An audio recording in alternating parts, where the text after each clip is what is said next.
ఈరోజు వాక్య ధ్యానంగా మనం తిమోతి గారికి రాసిన మొదటి పత్రిక 4వ అధ్యాయం 7 నుంచి 9 వచనాల వరకు ఇప్పుడు చదువుకున్నాం. మరొకసారి చదివి ముందుకెళ్దాం.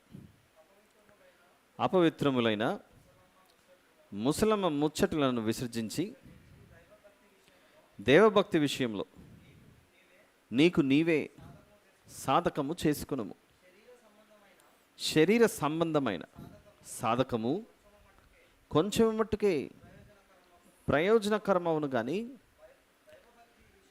దైవ భక్తి ఇప్పటి జీవము విషయంలోను రాబో జీవం విషయంలోను వాగ్దానముతో కూడినదైనందున అది అన్ని విషయములలో ప్రయోజనకరమగును.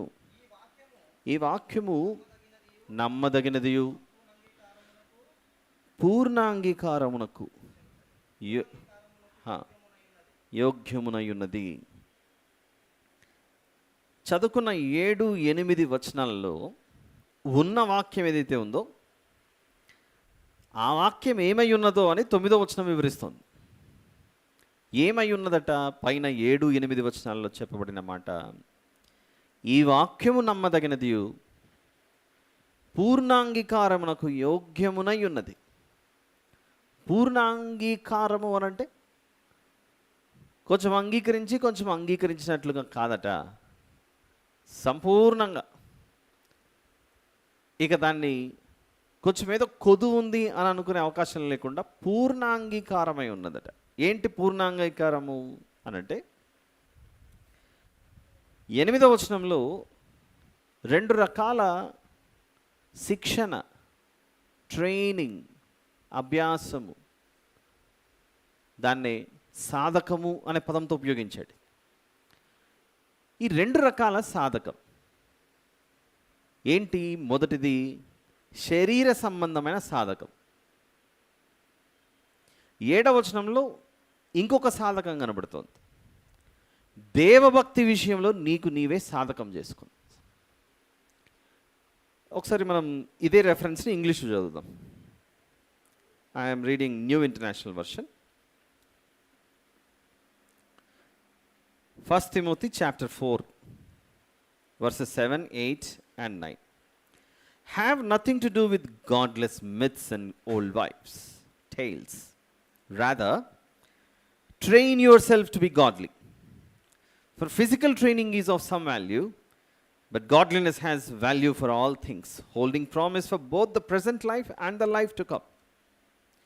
This is a trustworthy saying that deserves full acceptance.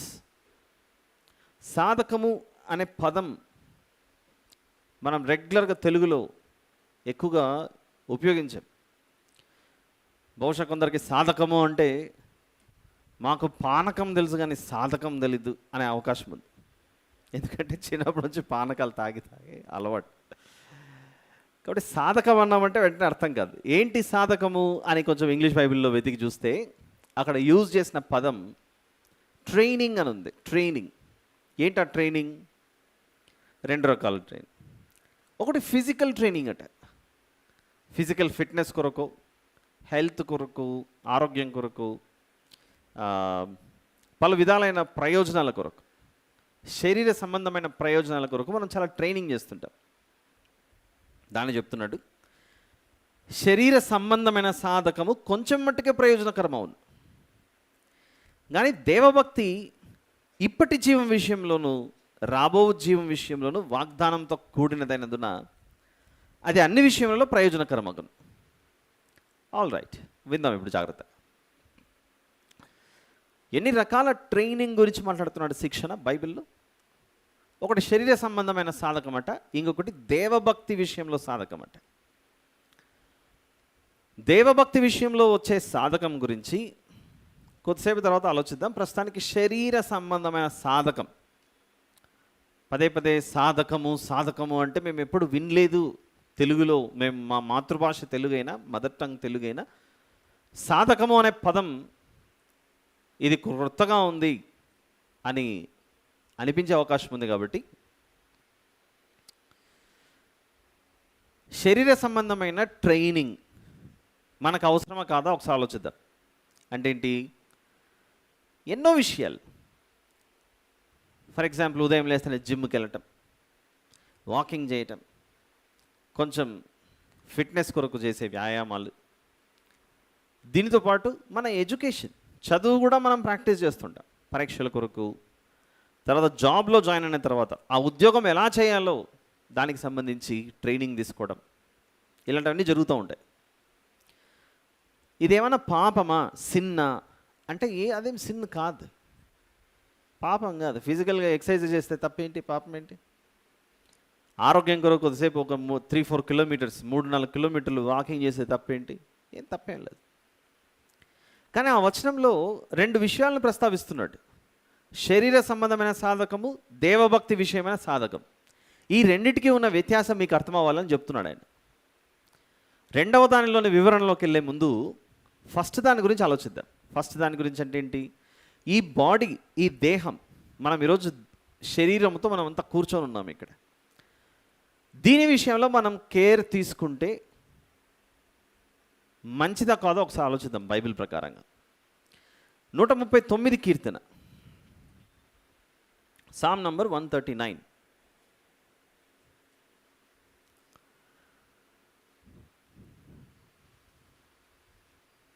Sam number 139 దేని గురించి వింటున్నాం? తిమోతి గారికి రాసిన మొదటి పత్రిక 4వ అధ్యాయము 7-9 వరకే. అక్కడే ఉండాలి మన ఫోకస్ అంతా వచ్చి. అయితే అక్కడ 2 విషయాల గురించి ప్రస్తావించాడు కనుక, శరీర సంబంధమైన సాధకం, దేవభక్తి విషయమైన సాధకం. ఇప్పుడు ఫస్ట్ పార్ట్ విందాం కొద్ది నిమిషాలు, ఆ తర్వాత దాటుకొని సెకండ్ పార్ట్లోకి వెళ్దాం. ఫస్ట్ పార్ట్లో ఏంటి? శరీర సంబంధమైన ట్రైనింగ్, ఫిజికల్ ట్రైనింగ్, శరీర సంబంధమైన సాధకం. ఈ బాడీని, ఈ శరీరాన్ని మనం ఎందుకు జాగ్రత్తగా చూసుకోవాలి? ఎందుకు జాగ్రత్తగా చూసుకోవాలో ఒకసారి 139 కీర్తన 14వ వచనంకి వెళ్దాం. 14th verse. నీవు నన్ను కలుగు చేసిన విధము చూడగా భయమును ఆశ్చర్యమును నాకు పుట్టుచున్నవి. చాలు సిస్టర్. నీవు నన్ను కలుగు చేసిన విధము చూడగా అంటే నన్ను ఎవరు చేశారు అని బైబిల్ సెలవిస్తుంది? దేవుడు చేశాడట. మనం అనుకుంటే నాకు ఇలాంటి బాడీ కావాలి, నాకు ఇలాంటి హెయిర్ కావాలి, ఇలాంటి కళ్ళు కావాలి అని మనం ఎప్పుడు కోరుకోలేదు. కోరుకున్నాం ఎప్పుడైనా? లేదు. ఇది దేవుడు తన ఇష్ట ప్రకారంగా తన ఈ బాడీని చేశాడు. ఇక్కడ కూర్చున్న మన అందరి పరిస్థితి. ఆ వచనంలో ఇది ఎంతో ఆశ్చర్యంగా ఉంది, దానితో పాటు భయం కూడా అవుతుంది. ఇంత గొప్ప దేహమును నువ్వు ఎలా చేయగలిగావు తండ్రి అని. తర్వాత 13వ వచనం పైన, నా అంతరింద్రియములను నీవే కలుగు చేసేటివి, నా తల్లి గర్భమందు నన్ను నిర్మించిన వాడవు నీవే. నిర్మించిన వాడు ఆయనైతే ఆయన నిర్మింపబడిన దానికి ఏమవుతాడు? నిర్మించబడినది మనం, నిర్మించినది ఆయన. ఒక ఓనర్ బిల్డింగ్ కడుతున్నాడు, మనుషులందరినీ కూర్చోబెట్టి చేపించి అంత. నిర్మించినది భవనం, నిర్మించిన వ్యక్తి ఆ భవనానికి ఏమవుతాడు? ఏమవుతాడు? టెనెంట్ అవుతాడా? ఓనర్ అవుతాడు, యజమాని అవుతాడు. ఓనర్, యజమాని. ఈ వచనం ప్రకారంగా నా అంతరింద్రియములను నీవే కలుగు చేసేటివి, నా తల్లి గర్భమందు నన్ను నిర్మించిన వాడవు నీవే. నీవు నన్ను కలుగు చేసిన విధము చూడగా, నీవు నన్ను కలుగు చేసావు, నీవు నన్ను కలుగు చేసావు. ఎక్కడ? అలా క్రింద చదువుకుంటూ వస్తే, నీ కార్యములు ఆశ్చర్యకరములు, ఆ సంగతి నాకు బావుగా తెలిసినది. 16వ వచనం, నేను పిండమునై ఉండగా నీ కన్నులు నన్ను చూచెను. నియమింపబడిన దినములలో ఒకటైనా కాకమునుపే నా దినములన్నీ నీ గ్రంథములు లిఖితములాయను అని క్రింద ఫుట్ నోట్లు. లేక ఒకటైనా కాకమునుపే నా అవయవములు దినదినము నిరూపింపబడుచుండగా అవన్నీ నీ గ్రంథములు లిఖితంలో అయినట్టు మొత్తానికి అయితే ఒప్పుకుంటున్నాడు. నా తల్లి గర్భమందు నన్ను నిర్మించిన వాడవు నీవే. మనం అనుకుంటే మనం ఈ విధంగా ఉండాలని మనము అనుకుంటే వచ్చినది కాదు, ఇది దేవుడు చేయగా వచ్చినది. దేవుని యొక్క ఆలోచనలో మనం ఉన్నాం. ఇక్కడ కూర్చున్న మనం అందరము ఈ విధంగా ఉండాలి, నా బిడ్డ, నా కుమార్తె, నా కుమారుడు ఇలా ఉండాలని ఆయన చేసుకున్నాడట మనల్ని. దేవుడు చేసుకున్న దానికి ప్రత్యామ్నాయంగా, అంటే డూప్లికేట్ ఇంకోటి మనం చేయలేం. ఉదాహరణకి ఈ భూమి ఉంది, ఈ భూమి మీద ఉన్న మనుషులందరూ మనం ఒక తీర్మానం చేసుకొని, ఇదిగో దేవుడే నా భూమి చేసేది, మనం కూడా చేద్దాం పదండి, మనమందరం ఒక డెసిషన్ తీసుకొని వెళ్ళి ఇంకొక భూమిని చేయాలంటే మన వల్ల కాదు. మనకు దేవునికి ఉన్న వ్యత్యాసం, లేని దాంట్లో నుంచి దేవుడు చేయగలడు, ఉన్న దాంట్లో నుంచి వాడుకోగలడు మనిషి. ఉన్న దాంట్లో నుంచి వాడుకోవడంలో గొప్పతనం ఏముంది? లేని దాంట్లో నుంచి చేయడమే గొప్ప విషయం. లేని దాంట్లో నుంచి చేసిన వాడే గొప్పవాడవుతాడు. ఉన్న దాంట్లో నుంచి వాడుకోవడం మనకు అలవాటు. మనం వాడే ప్రతి వస్తువు, ఇప్పుడు షెడ్ ఉంది, ఐరన్ రాడ్లు ఉన్నాయి, ఇవన్నీ ఎక్కడి నుంచి అంటే భూమిలో నుంచి ముడి పదార్థాలను తీసి, రా మెటీరియల్స్ తీసి బయటికి వచ్చాయి. ఇవన్నీ ఇలా ఉపయోగించుకునే ప్రతిదీ మనము దేవుడు చేసిన వాటిల నుంచి మనం తీసుకొని వాడుకుంటున్నాం. ఒక కిచెన్లో సరుకులన్నీ ఉంటే తీసుకొని వంట చేసుకుంటుంటాం. మనం కూడా దేవుడు చేసిన వాటిలో నుంచి తీసుకొని వాడుకుంటుంటాం. మనం దేవుడు చెయ్యనిది నేను చేశాను అని చెప్పగలిగేది ఒక్కటి ఉండదు. దేవుడు ఏమైనా ఏరోప్లేన్లు చేశాడండి, దేవుడు ఏమైనా ట్రైన్లు చేశాడా, టెలిఫోన్ చేశాడా అంటే, ముందు అవి తయారు చేయాలనంటే నీకు పదార్థాలు కావాలి, మెటీరియల్ కావాలి, రా మెటీరియల్ కావాలి. అవన్నీ ఇచ్చింది ఎవరు? దేవుడు ఇచ్చిన వాటిలో నుంచి మనం ఉపయోగించుకుంటున్నాం. అది మనకు అర్థం అవ్వాలి. ఆకాశంలో సూర్యుడు ఉన్నాడు, నేను ఇంకొక సూర్యుడిని తయారు చేస్తా అని మనిషి అనుకుంటే అది సాధ్యమయ్యేది కాదు. అది చంద్రుడు ఉన్నాడు, నేను ఒక మూన్ తయారు చేస్తానంటే మనిషి అనుకుంటే సాధ్యం అవ్వదు. అంటే ఏం చెప్తున్నాను? దేవుడు చేసిన వాటికి ప్రత్యామ్నాయముగా మరో డూప్లికేట్, అది డూప్లికేటే చేసినా కూడా, మనిషి ఆకారంలో రోబో చేసినా కూడా ఆ రోబో మనిషి ఎలా ఆపరేట్ చేస్తే అలా ఆపరేట్ అవుతుంటుంది అది. సో మరొకటి ప్రత్యామ్నాయంగా ఉండే అవకాశమే లేదు. అవన్నీ మనకు అర్థమైతే ఇక్కడ కూర్చున్న మనం కూడా సేమ్ మనలాగానే ఇంకొకరు భూమి మీద ఎక్కడో ఉన్నారంటే దొరకరు. ఇద్దరు కవల పిల్లలు ఉన్నా, ట్విన్స్ ఉన్నా, వారిద్దరిని పక్కన పక్కన నిలబెట్టిన వారిద్దరిలో ఏదో ఒక తేడా కనబడుతుంటుంది. ఇద్దరిలో ఏదో తేడా, డిఫరెన్స్ కనబడుతుంటుంది. ఒకే వ్యక్తిలాగా మరొక వ్యక్తి ఉండే అవకాశమే లేదు భూమి మీద. అది దేవుని యొక్క ప్రత్యేకత, దేవుని యొక్క ప్రత్యేకత, స్పెషాలిటీ. ఇక ఒకే ఒక్కటి ఉందనుకోండి, దాని విషయంలో మనం ఎంత జాగ్రత్త పడాలి. అది పోతే మరొకటి లేదు అనుకుందాం కొద్దిసేపు, ఇంకొకటి లేదు తీసుకురాలేం. ఉదాహరణకు నాకు 2 చేతులు ఉన్నాయి కదా, ఒకదాన్ని తెగి నరకేసుకొని రోబో హ్యాండో లేకపోతే ప్లాస్టిక్తో పెట్టుకుందామంటే అది మూర్ఖత్వం. మన శరీరంలోనే ఒక అవయవం తెగిపోతే మరొక అవయవం వచ్చి దానిలాగానే సేమ్ అదే మాదిరిగా ఉండే విధంగా దాన్ని రీప్లేస్ చేయడం కుదరదు, అసంభవం. దాని మొదటి రూపంలాగా ఉండే అవకాశమే లేదు. దేవుడు చేసిన దానికి ప్రత్యామ్నాయంగా మరొకటి చేయలేము. అది సారాంశం, ఇంత ఇచ్చినటువంటి ఎక్స్ప్లెనేషన్. ఆల్ రైట్, దేర్ఫోర్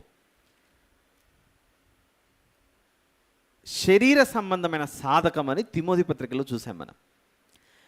మరి అందులో తప్పేంటి? ఏమీ తప్పులేదు. ఒకే ఒక దేహం మనకుంది కనుక. లేదండి ఈరోజు నాకు కొంచెం బోర్ కొట్టేసింది, రోజు అద్దం ముందు కూర్చుంటే నాకెందుకో నా ముఖమే కనపడుతుంది, నేను దాటుకొని వేరే వాళ్ళ దాంట్లోకి దూరాలనుకుంటున్నాను అంటే అది మనకు అయ్యే పని కాదు. మన అద్దం ముందర మనమే ఉంటాం. వేరే వాళ్ళ దాంట్లోకి దూరి నా ఆత్మను వేరే వాళ్ళ దాంట్లోకి పంపిస్తాను, ఆ తర్వాత అది బోర్ కొట్టిందంటే ఇంకో దాంట్లోకి పోయి ఆ తర్వాత మళ్ళీ వస్తానంటే ఇది వీలు అవ్వదు. కాబట్టి దేవుడు ఇచ్చిన ఈ దేహం ఏదైతే ఉందో ఆయన నిర్మించాడు కనుక దీని విషయంలో మనం చాలా జాగ్రత్త పడాలి. దీన్ని ఏమాత్రం మనము నిర్లక్ష్యం చేసిన, ఎందుకంటే దేవుడు ఏ పదాన్ని ఉపయోగించాడు అంటే దావీదు గారి ద్వారా ఇక్కడ వినపడినది, నా తల్లి గర్భమందు నన్ను నిర్మించిన వాడవు నీవే. నిర్మించిన వాడు. ఇంకా 119 కీర్తన చూద్దాం ఒకసారి. 119 కీర్తన 73వ వచనం. 73 సామ్ నంబర్ 119 వర్స్ నంబర్ 73. నీ చేతులు నన్ను నిర్మించి నాకు రూపు ఏర్పరచెను.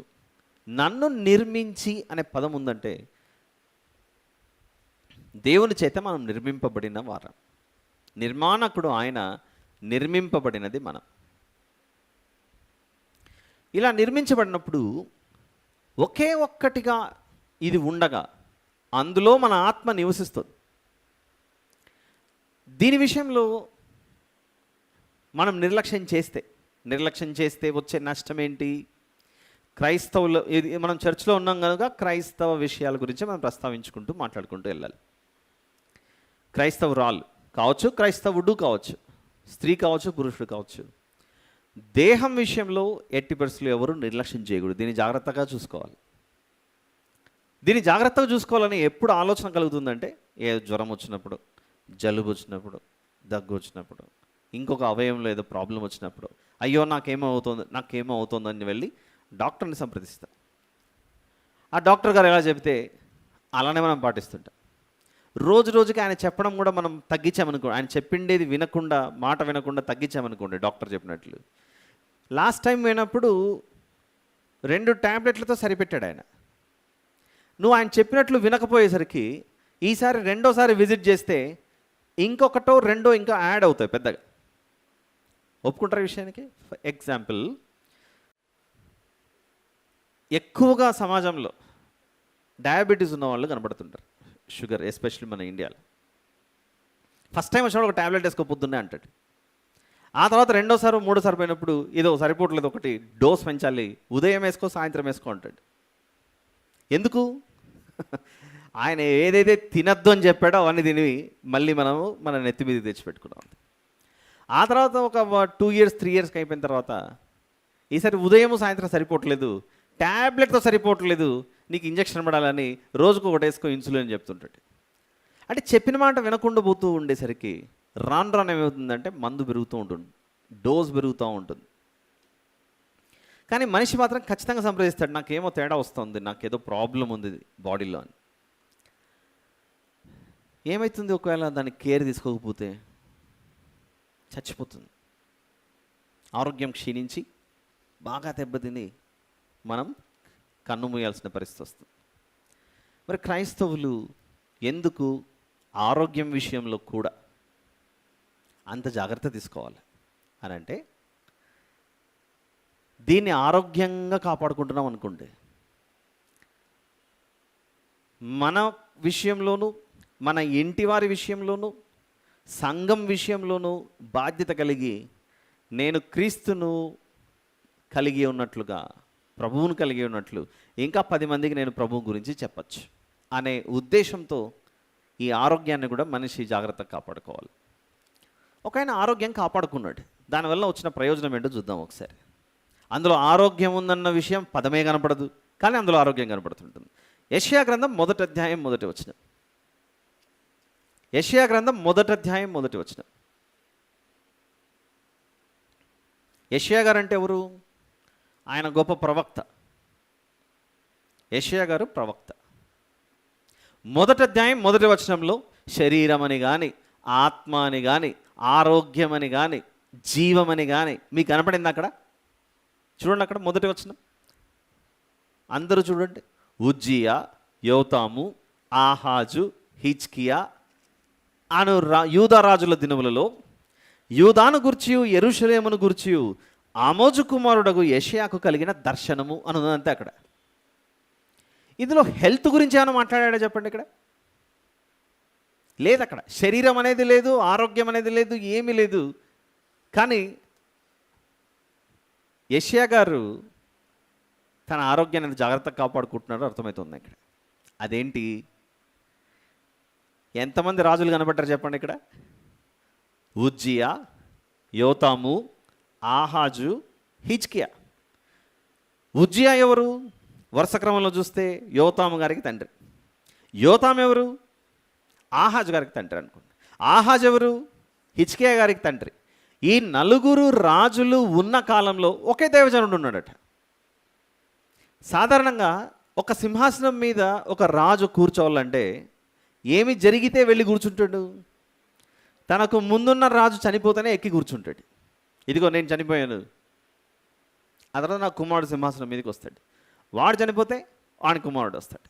రాజుల కాలంలో ఒకే దైవజనుడు యెషయా గారు ఉజ్జియా, యోతాము, ఆహాజు, హిజ్కియా అను 4 రాజులు పరిపాలించిన కాలంలో యెషయా గారు ఉన్నారంటే ఈ నలుగురు రాజులు ఉజ్జియా గారు ఆయుష్ అయిపోతేనే యోతాము వస్తాడు, యోతాము ఆయుష్ అయిపోతేనే ఆహాజు వస్తాడు, ఆహాజు ఆయుష్ అయిపోతేనే హిజ్కియా గారు రావాలి. ఒకే దైవజనుడికి ఇప్పుడు ఎంతమంది తెలుసు? ఇప్పుడు చరిత్ర హిజ్కియా గారి కాలంలో యెషయా గారు ఉన్నారు అనుకోండి కొద్దిసేపు. ఇప్పుడు దైవజనుడైన యెషయా గారు వెళ్ళి హిజ్కియా గారితో ఏం మాట్లాడాలి? ఇదిగో నాయన, నాకు మీ ముత్తాతకు తెలుసు, ఆయనకు సువార్త చెప్పా. మీ ముత్తాత చనిపోయిన తర్వాత మీ తాతగారికి నేను సువార్త చెప్పా, దేవుని మాట. మీ తాత అయిపోయిన తర్వాత మీ నాన్నకు చెప్పా. ఈ ముగ్గురు మాట విన్నారో వినలేదో నీకు మొత్తం చెప్తాను విను అని చరిత్ర అంతా చెప్పుకుంటూ వచ్చి, ఇదిగో వాళ్ళే చేసిన తప్పుల్లో నువ్వు దూరుకోవద్దు, నువ్వు వెళ్ళకు, వారు చేసిన బాటలో నువ్వు వెళ్ళకు అని హిజ్కియా గారికి చెప్పి ఉండాలి. అందుకే హిజ్కియా గారు ప్రార్థన చేసి 15 సంవత్సరాల ఆయుష్ను పెంచుకుంటాడు. ఆలోచించండి, ఒక్క దైవజనుడు ముత్తాత కాలంలో ఉన్నాడు, తాతగారి కాలంలో ఉన్నాడు, నాన్న కాలంలో ఉన్నాడు, మునిమనవడైన హిజ్కియా గారి కాలంలోనూ ఉన్నాడంటే వాళ్ళందరూ పోతున్నారు. దీర్ఘాయుష్ను కలిగి ఎవరున్నారంటే యెషయా గారు ఉన్నారు.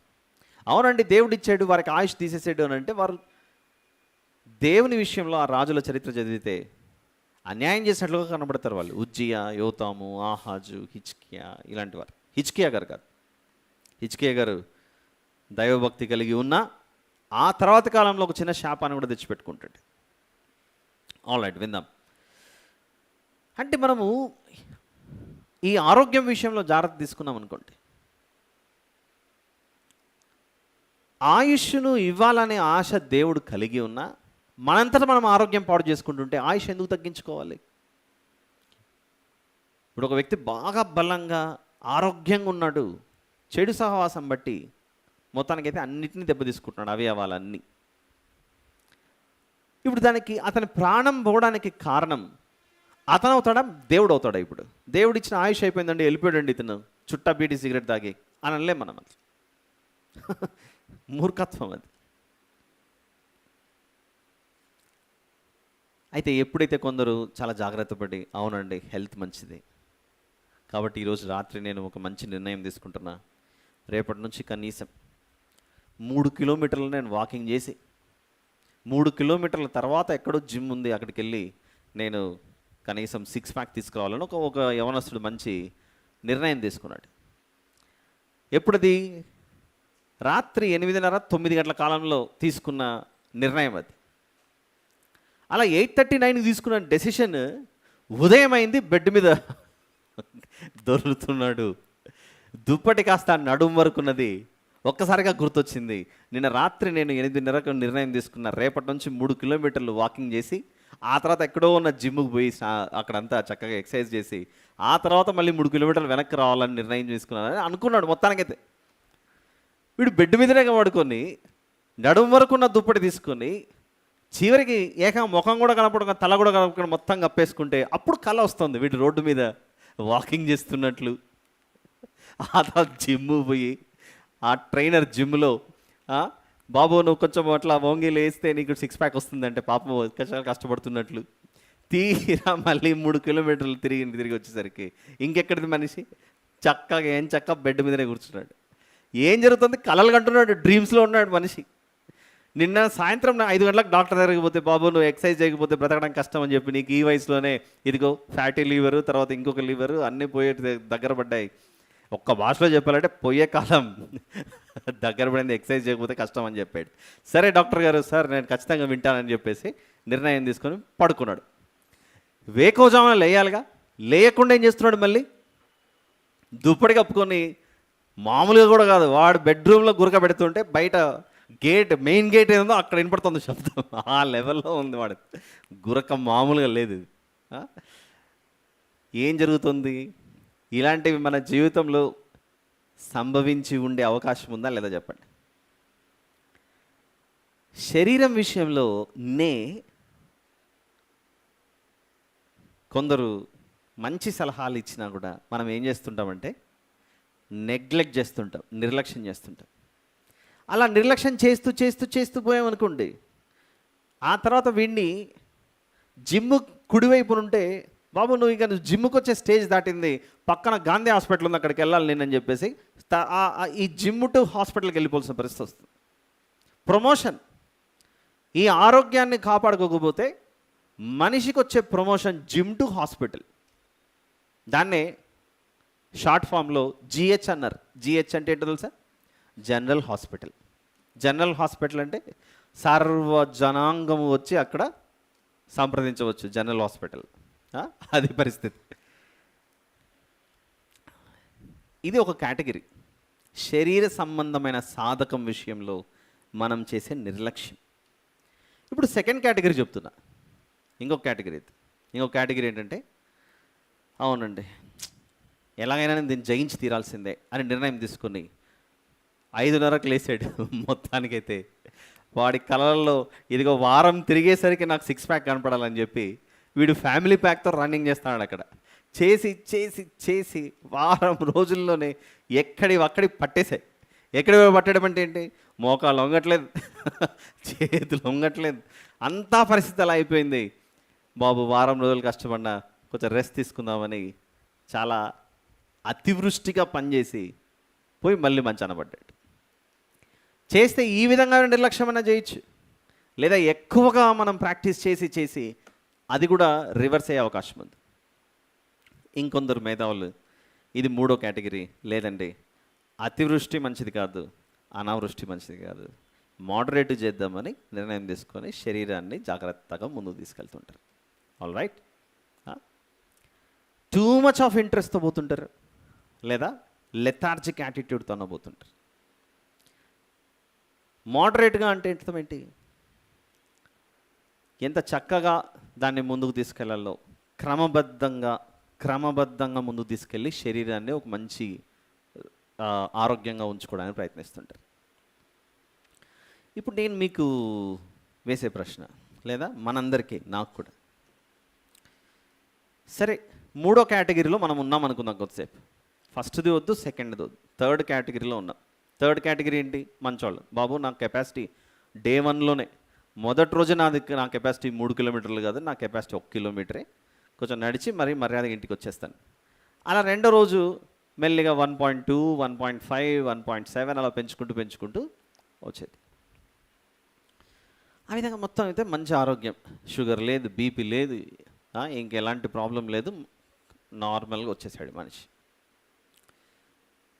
ఇలా 35-40 ఇయర్స్ ఏజ్లో స్టార్ట్ చేశాడు మనిషి. చక్కగా కొనసాగుతుంది.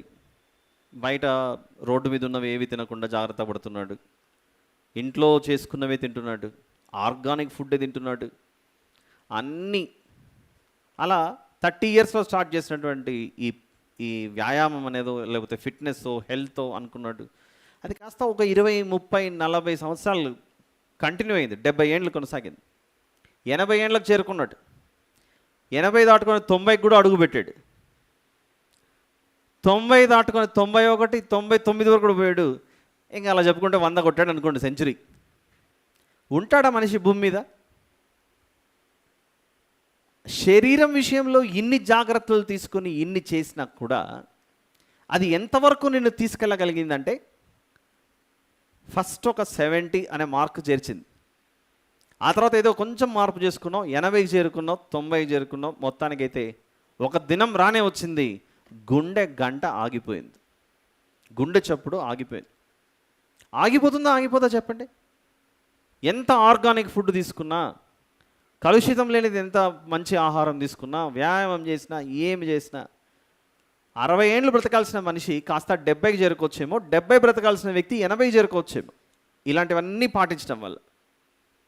ఎంతకాలం వరకు అది మనకు ప్రయోజనంగా ఉంది?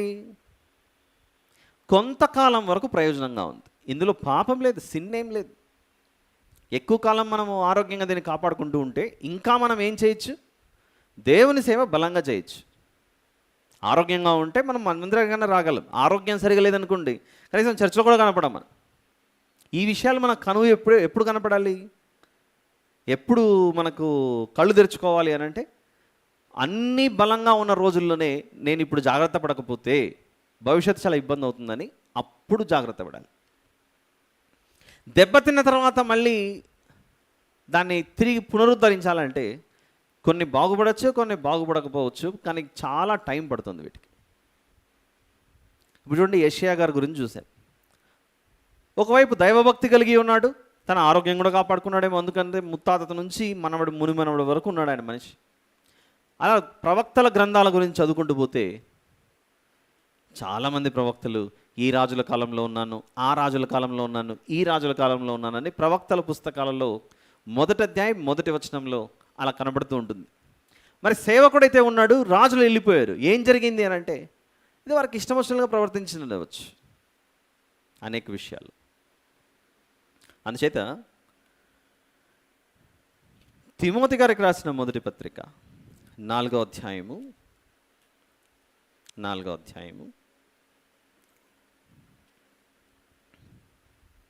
2 విషయాలు చూస్తున్నాం కదా మనం ఈరోజు. 2 రకాల సాధకములట. ఒకటి శరీర సంబంధమైన సాధకము. 8వ వచనం, వర్స్ నెంబర్ 8. శరీర సంబంధమైన సాధకం ఇంతవరకు చూసిండేది. ఎలా దీన్ని పోషించుకున్నాం? జాగ్రత్తగా మంచి ఫ్రూట్స్ తీసుకున్నాం, మంచి డైట్ ఫాలో అయ్యాం, మంచి ఎక్సర్సైజ్ చేసాం, మంచి ఫిట్నెస్తో అన్నిటినీ మనము జాగ్రత్తగా చూసుకున్నాం. అది మనకు ప్రయోజనకరంగా మారింది. అది పాపంగా, సిన్ కాదు, అది ప్రయోజనకరంగా మారింది.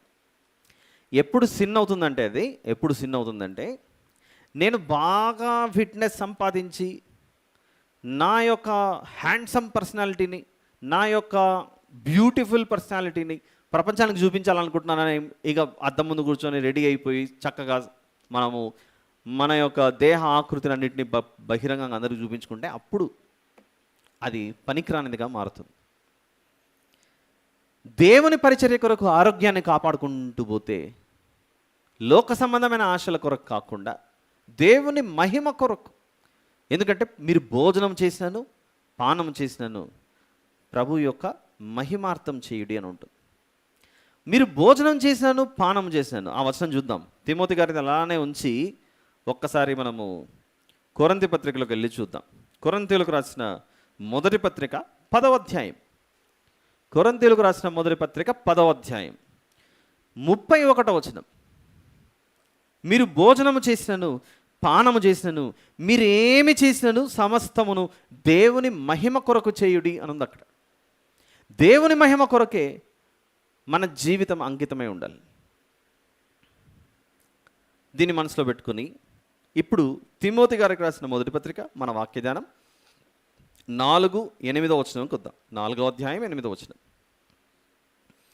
శరీర సంబంధమైన సాధకము కొంచెము మట్టుకే ప్రయోజనకరమవును. కొంచెము మట్టుకే ప్రయోజనకరమవును అంటే అర్థం ఏంటి? ఈ భూమి మీద బ్రతికున్నంత కాలం ఈ శరీరానికి నువ్వు ఇచ్చిన ట్రైనింగ్ ఏదైతే ఉందో, సాధకము అంటే ట్రైనింగ్.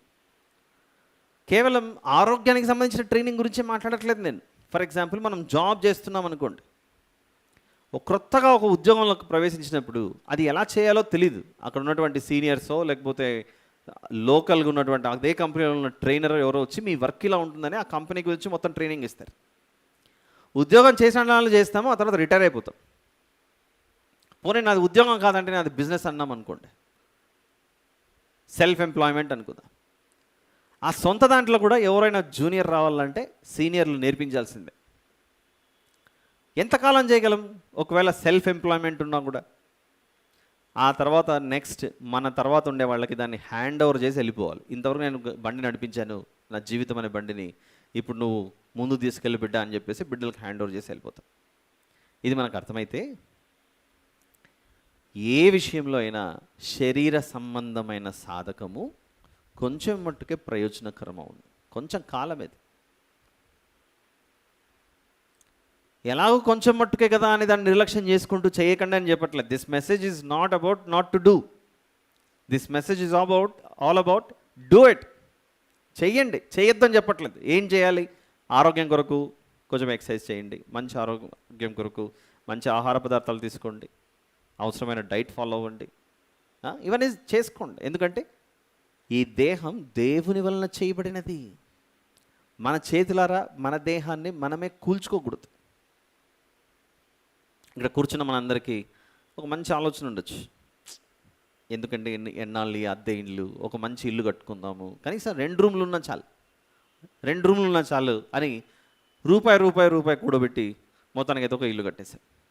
కట్టిన తర్వాత ఒక నెల రోజులు, 2 నెలలు, 6 నెలల తర్వాత ఈ మనిషి యొక్క మైండ్ మారింది. ఏం చేశాడు? గడ్డబార తీసుకొని, పెద్ద పెద్ద సుత్తులు తీసుకొని ఒకరోజు తన చేతులతోనే తన కిటికీని పగలగొట్టాడు. నాకు కిటికీ పగలగొడితే సరిపోవట్లేదు, ఈరోజు నేను మా మెయిన్ డోర్ పగలగొట్టాలనుకుంటున్నానని ఆ డోర్ పగలగొట్టాడు. ఆ తర్వాత 2 సరిపోలేదు, కిచెన్లోకి వెళ్ళి కిచెన్ మొత్తం పగలగొట్టాలనుకుని పగలగొట్టేసుకున్నాడు 6 నెలలకే. ఇతను ఏమనాలి ఇప్పుడు? యజమాని అనాలా, పిచ్చోడు అనాలా? ఇప్పుడు ఈ యజమానికి ఏదో పిచ్చి పట్టింది అనుకోవాలి. నీవు నివసించే ఇంటిని నీ అంతటా నువ్వే చేతులారా దాన్ని నాశనం చేసుకో, పగలగొట్టుకో. ఇది మనకు అర్థమైతే ఈ దేహం అనేది కూడా దేవుడిచ్చిన ఒక అద్భుతమైన ఇల్లు. ఇది కొరింథీయులకు రాసిన మొదటి పత్రిక 6వ అధ్యాయం. కొరింథీయులకు రాసిన మొదటి పత్రిక 6వ అధ్యాయం 19-20 వచనాలు చూద్దాం. 19-20 వచనాలు. మీ దేహము దేవుని వలన మీకు అనుగ్రహింపబడినది, అనుగ్రహింపబడి మీలోనున్న పరిశుద్ధాత్మకు ఆలయమై ఉన్నదని మీరు ఎరుగరా? కొరింథీయులకు రాసిన మొదటి పత్రిక 6:19.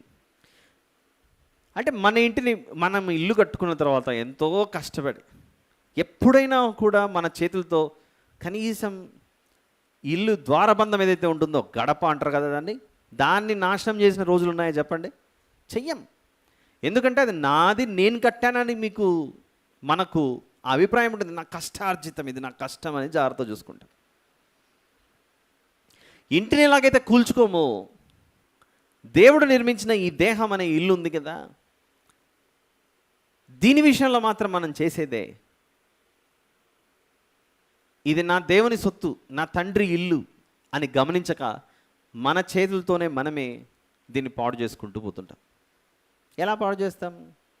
వెంటనే తాగుడు, పొగాకు ఇలాంటి వాటికి దగ్గరికి వెళ్ళకండి. నేను దాని దగ్గరికి, అది వెరీ సీనియర్ లెవెల్ అండి. అది చిన్న ఎగ్జాంపుల్ చెప్తా. ఇందాక చెప్పిన డయాబెటీస్ ఎగ్జాంపులే, షుగర్ ఎగ్జాంపుల్. ఇంట్లోకి పిల్లలు వచ్చారు హాస్టల్ నుండి, చాలా రోజులైందని తల్లి ఏం చేసిందంటే, పిల్లలు వచ్చారు కదని కొన్ని లడ్డూలు, గులాబ్ జాములు చేసి పెట్టింది. ఏదో పని మీద ఈవిడ పిల్లల్ని తీసుకొని బయటికి వెళ్ళింది. ఇంట్లో ఈయన మాత్రం కూర్చున్నాడు సోఫాలో. కూర్చొని అటు ఇటు చూసాడు. ఎక్కడ పోతున్నారో అని అడిగాడు. మార్కెట్కి వెళ్తున్నామని ఇందావిడ. ఎంతసేపట్లో వస్తారో అని అడిగాడు. అమ్మ ఈవిడ అనుకుంటుంది నా మీద ఎంత ప్రేమ, ఎప్పుడు వస్తాడు అంటే నా కొరకు ఎదురు చూస్తున్నాడేమో, సరే త్వరగా వెళ్ళేసి త్వరగా వస్తానులేండి అని చెప్పింది.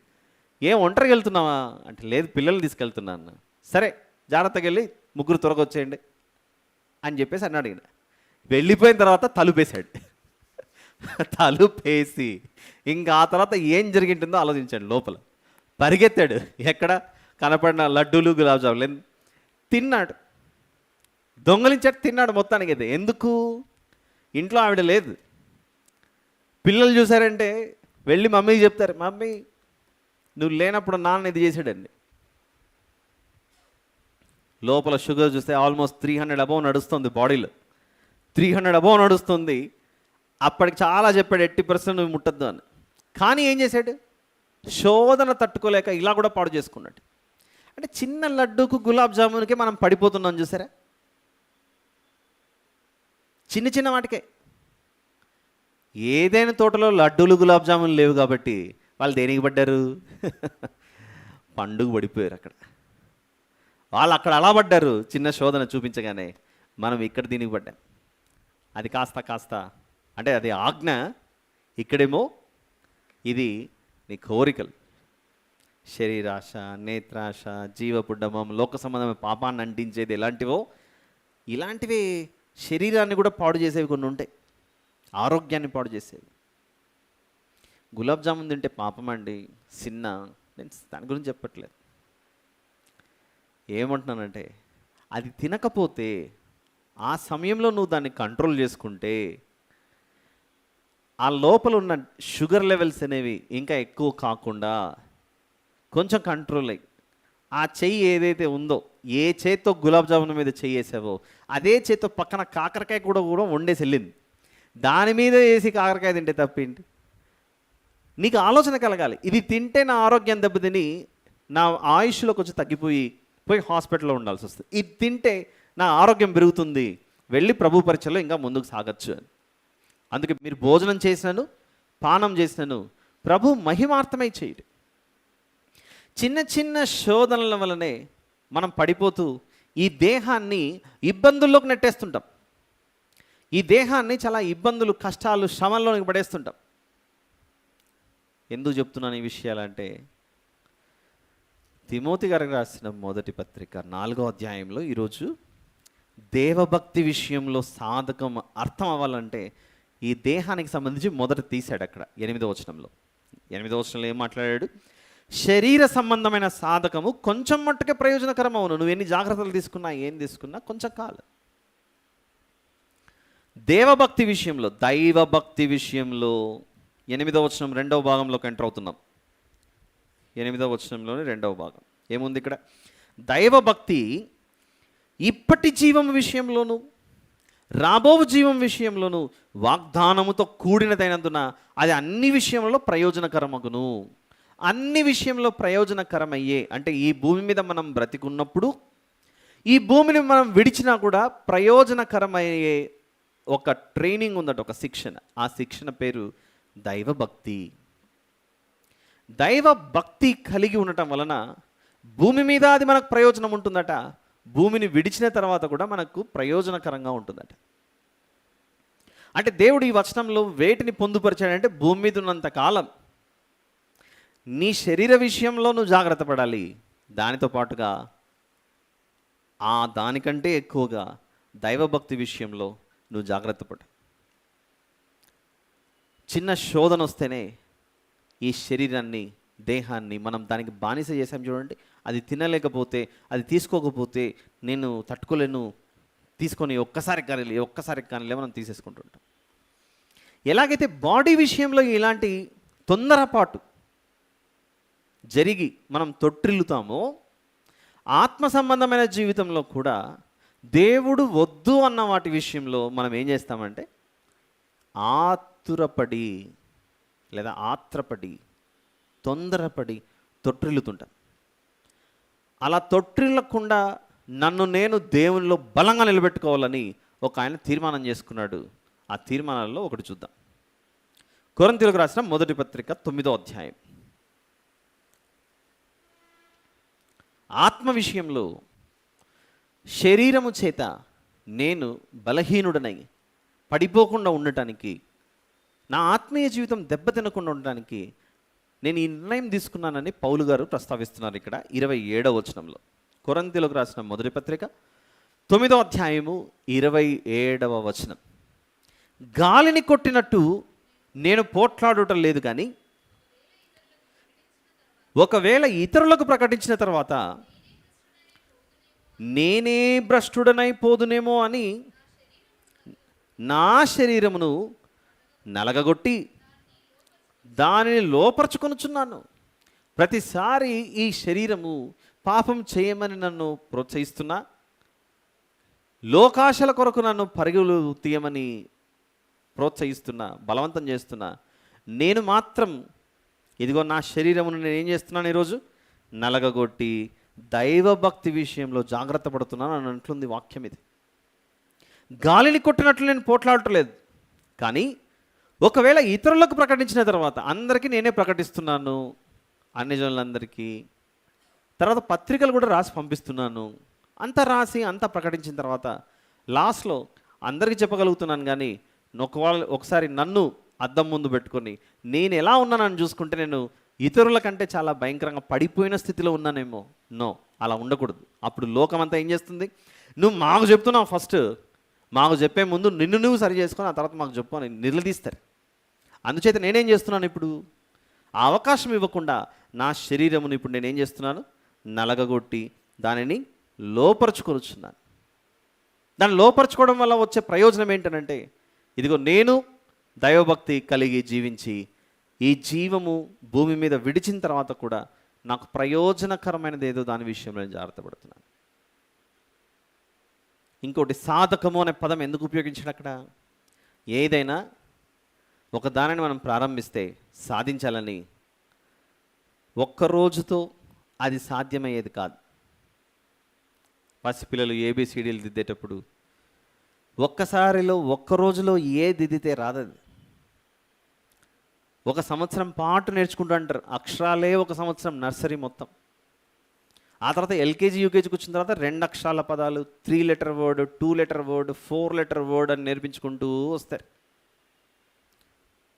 వాళ్ళు అలా ప్రాక్టీస్ చేసి సాధన చేసి చేసి చేసి చేసి చివరికి ఎవరి అవకాశం ఎవరి సపోర్ట్ లేకుండానే, సహకారం లేకుండా, ఎవరి సహకారం లేకుండానే వాళ్ళంతటా వాళ్ళే ఫ్యూచర్లో కాలేజీలకు వెళ్తారు, పెద్ద పెద్ద ఇన్స్టిట్యూషన్స్కి వెళ్తారు, వాళ్ళే అప్లికేషన్లు ఫిల్ చేసుకుంటారు, వాళ్ళే అప్లికేషన్ ఫిల్ చేసి వాళ్ళే ఎగ్జామ్స్ రాస్తారు. అది ఎలా అయిందనంటే కొన్ని సంవత్సరాల ప్రాక్టీస్, సాధన. ఈ భూమి మీద ఒక శ్రేష్టమైన జీవితం మనం జీవించడానికి ఇంత ట్రైనింగ్, ఇంత ప్రాక్టీస్ జరుగుతుంటే యుగాలు మనం పరలోకంలో జీవించే ఆ జీవితం కొరకు మనం ఇంకెంత ప్రాక్టీస్ చేయాలి చెప్పండి. ఏంటి ప్రాక్టీస్ చేయాలి మరి? ఎందులో మనం సాధన చేయాలి అంటే అప్పుడు యెషయా గ్రంథం 40వ అధ్యాయము 8వ వచనానికి వెళ్దాం. యెషయా గ్రంథము 40వ అధ్యాయము 8వ వచనం.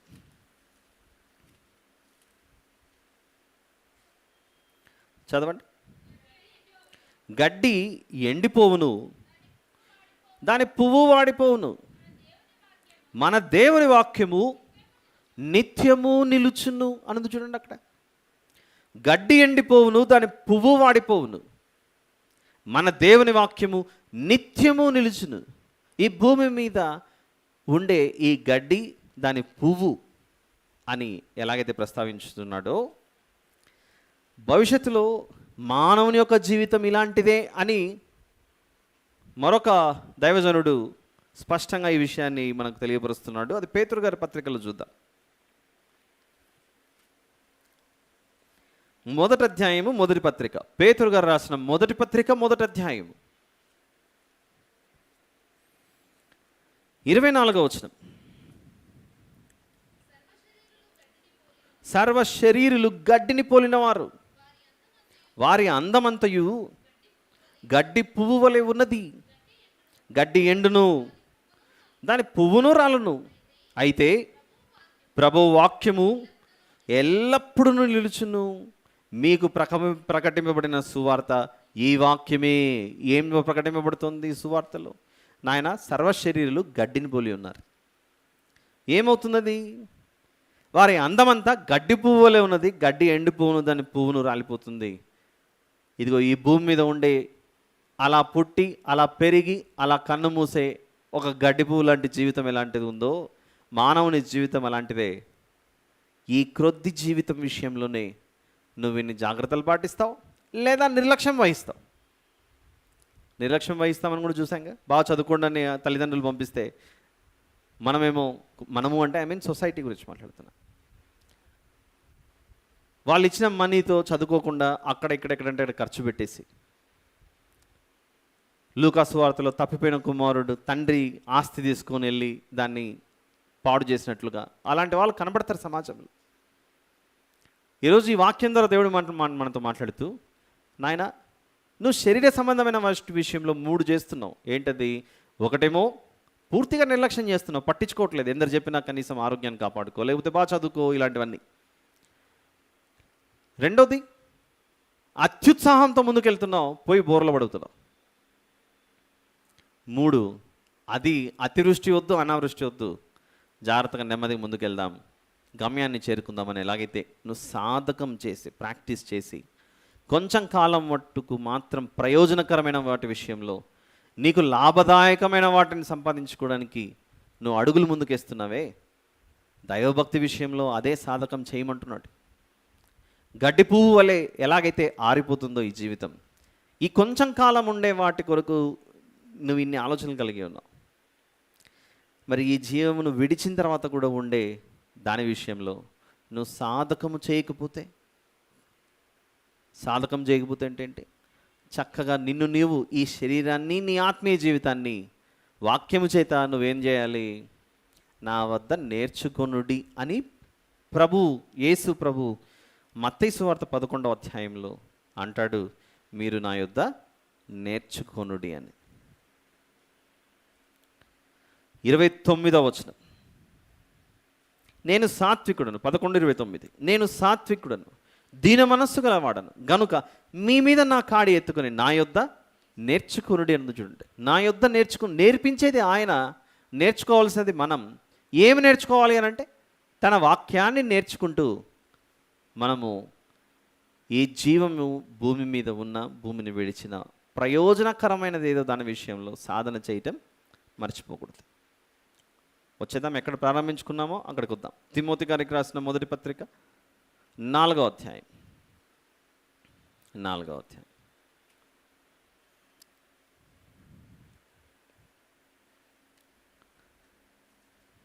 8వ వచనంలో, దైవభక్తి ఇప్పటి జీవం విషయంలోను రాబో జీవం విషయంలోను, ఇప్పుడు ఒక జీవం ఉంది, రాబోయే జీవితం కూడా ఒకటి ఉంది.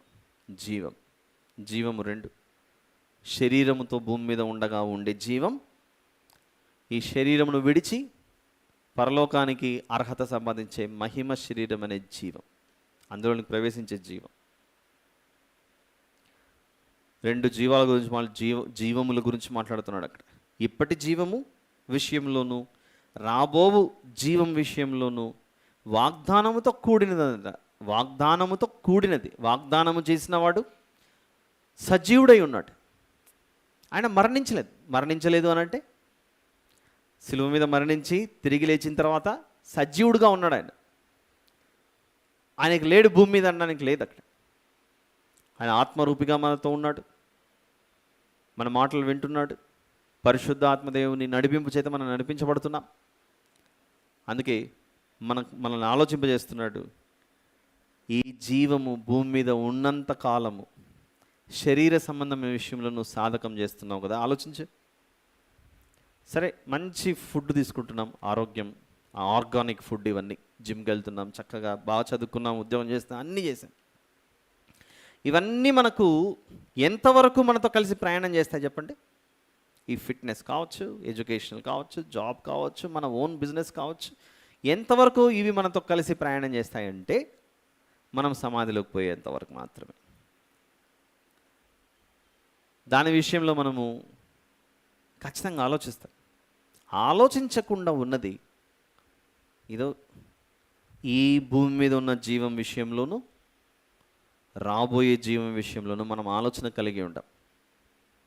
ఆలోచన కలిగి ఉండము అనడానికి ఓ ఎగ్జాంపుల్ చెప్తాను. వర్షాకాలం మొదలైంది, ఇంకొంచెం దాటితే మనం వింటర్ సీజన్లోకి వస్తాం. ఖచ్చితంగా కోల్డ్, కాఫ్, ఫీవర్లు కామన్గా వచ్చే అవకాశం ఉంది. జలుబు, జ్వరము, దగ్గు ఇలాంటివి వచ్చినప్పుడు గమనించి మన పక్కన ఉన్నవాళ్ళు, ఇంట్లో వాళ్ళు కావచ్చు, పక్కింటి వాళ్ళు కావచ్చు, ఎదురింటి వాళ్ళు కావచ్చు, ఎవరైనా వచ్చి సలహాలు ఇస్తారు. ఏం సలహాలు ఇస్తారు?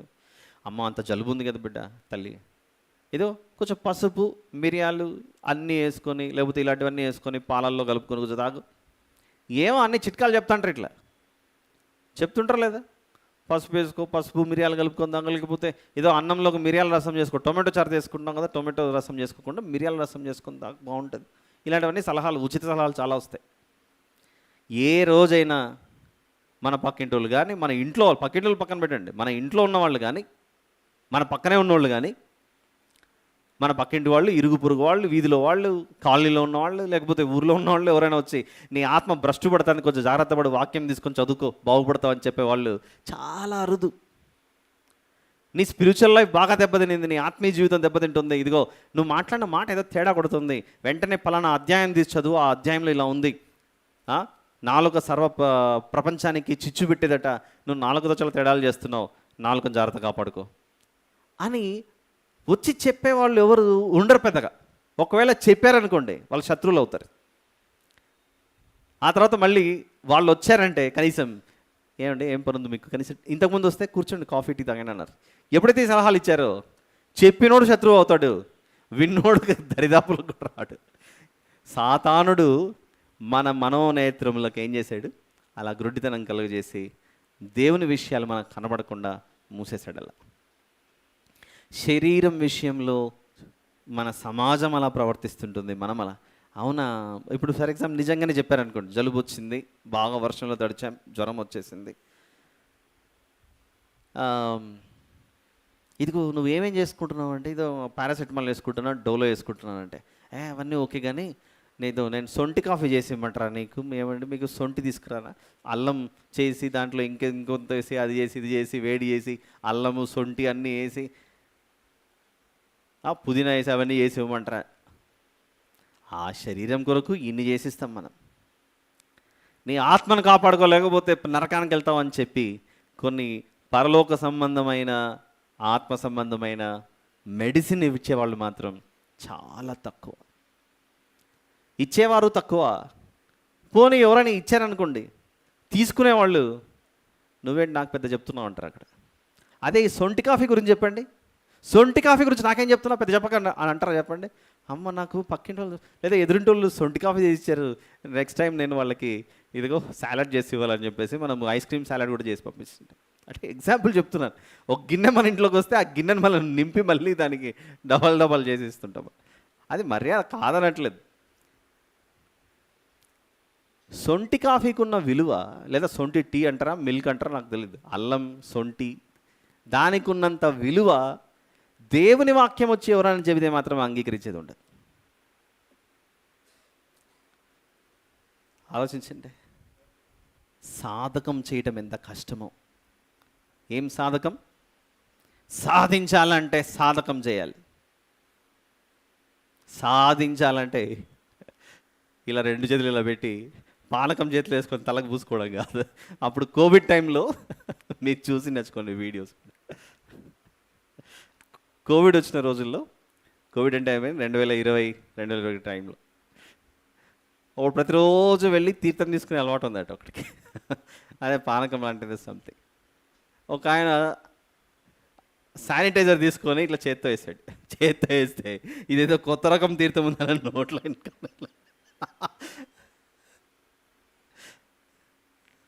సో జీవితం ఎట్లయిపోయిందంటే తీర్థం అనుకుని నోట్లు వేసుకొని తల గుర్తుకుంటారు.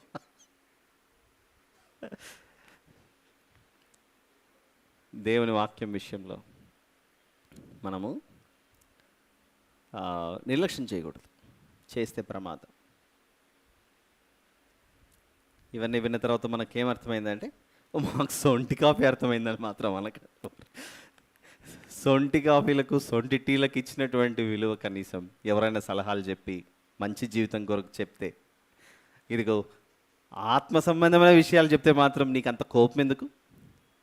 ఎంత నెమ్మదిగా సాఫ్ట్గా తీసుకుంటాం ఇలాంటి ఉచిత సలహాలు ఎవరైనా ఇస్తే, బాడీకి సంబంధించిన శరీరానికి. బాబు నువ్వు ఆలస్యం చేయకు నాయన, తక్కువ జీవితం, కొద్ది రోజులే, త్వరగా బాప్తిసం తీసుకో, దేవుడు వచ్చే రోజులు దగ్గర పడ్డాయి, యేసుప్రభు వచ్చే రోజులు చాలా సమీపంగా ఉన్నాయి, ఈ రాత్రి ప్రాణం పోతే ఏంటి పరిస్థితి, ఎందుకు ఇంత నిర్లక్ష్యం, అమ్మ ఆలస్యం చేయకు తల్లి అలాంటి చెప్పామనుకో, మా తాత కూడా ఇది చెప్పాడు మాకు అని చెప్పేశాడు. మా తాత చెప్పాడు, మా ముత్తాత చెప్పాడు, మా నాన్నదే చెప్పాడు, యేసుప్రభు వచ్చింది లేదు పెట్టింది లేదా అనుకుంటే వెళ్ళిపోతాయి. ఇదిగో అనుకోనని గడియలో ఆయన వచ్చాడు అనుకోండి, అనుకోనని గడియలో ఆయన వచ్చాడంటే మాత్రం తప్పించుకునే అవకాశమే లేదు. ఎందుకంటే యేసుప్రభు క్రొత్త నిబంధనలో ప్రవేశించే టైంకి పాత నిబంధనలో 4000 years, 4000 సంవత్సరాలు, ఆదికాండం నుంచి మలాకి గ్రంథం వరకు 4000 సంవత్సరాలు ప్రభు వస్తున్నాడు, ప్రభు వస్తున్నాడు, ప్రభు వస్తున్నాడు, ప్రభు వస్తున్నాడు, కన్య మరియాన జన్మించబోతున్నాడని అనేక విషయాలు రకరకాలైన ఆధారాలతో చెప్పుకుంటూ వచ్చారు ప్రవక్తలు. అలా చెప్పిన ప్రవక్తల మాట మత్తయి సువార్తలో నెరవేర్చబడింది. అది అలానే ఇదిగో ప్రభు ఆలస్యం చేస్తున్నాడని కొందరు నిర్లక్ష్యం చేస్తున్నారేమో, చేయకండి. అంటే మారు మనసు పొందని వారి గురించి మాట్లాడట్లేదు. మారు మనసు పొందిన వారిని ఇప్పుడు బ్యాప్టిజం తీసుకున్నా అయిపోయింది, నా జీవితం పర్ఫెక్ట్ అనుకుంటే కష్టం. అంతం వరకు కాపాడుకోవాలి, అంతం వరకు కాపాడుకోవాలి. అందం కాపాడుకునే ఆలోచన ఆత్మ సంబంధమైన అంతం ఒకటి ఉంది, దాన్ని కాపాడుకోవాలి అన్న ఆలోచన మనకు ఉండాలి. ఆలోచిస్తారని ఆశిస్తూ ఇంద్రదేశ సందేశాన్ని ముగిస్తున్నాను. యేసు ప్రభు యొక్క శిలువ విలువ మనకు అర్థం అవ్వాలి. మన ఆత్మను బ్రతికించడానికి, మనకు ప్రాణం పోయటానికి ఆయన అన్ని గొప్ప నిర్ణయాలు తీసుకున్నాడు. ఆలోచించండి. అదే మనకు ఆధారం, అదే మనకు శరణ్యం. ప్రార్థన. ప్రేమగల తండ్రి, కృపగలిగిన మా దేవ, పరిశుద్ధుడైన మా తండ్రి, మీకే స్తోత్రములు నాయన. మా జీవితంలో మీరు చేసిన ప్రతి మేలును బట్టి మిమ్మల్ని మహిమపరుస్తున్నాను. మా గురించి ఎన్నో ఆలోచించి గడ్డి పువ్వు వలె ఇలా జన్మించి వాడిపోయేటువంటి జీవితం విషయంలో ఈ భూమి మీద మేము మీకు దూరం అవ్వకుండా ఉండాలని మా విషయంలో మీరు ఎన్నో ఆలోచించి సమస్తమును సమకూర్చి మా కొరకు ఏర్పాటు చేసి ఉన్నారు. యేసు ప్రభు యొక్క శిలువ త్యాగం మా కొరకే. అమ్రాను మీద, ఎండిన మ్రాను మీద యేసు ప్రభు రేలాడదీయబడినటువంటి సంఘటన చూస్తే మాలో మార్పు కలుగుటకు సహాయం చేయమని, మారిన మేము పాపంలోకి జారిపోకుండా, విడిచి వచ్చిన ఆ ప్రాచీన స్వభావంలోకి వెళ్ళిపోకుండా కాపాడమని వేడుకొచ్చు. మా ప్రభువును ప్రియరక్షకుడైన యేసు క్రీస్తు ప్రభుల వారి పేరట ఈ విజ్ఞాపన ప్రార్థన కృతజ్ఞతాస్తుతి స్తోత్రంలో మీకే సమర్పించి ప్రార్థించి వేడుకొచ్చున్నాను తండ్రి. ఆమెన్.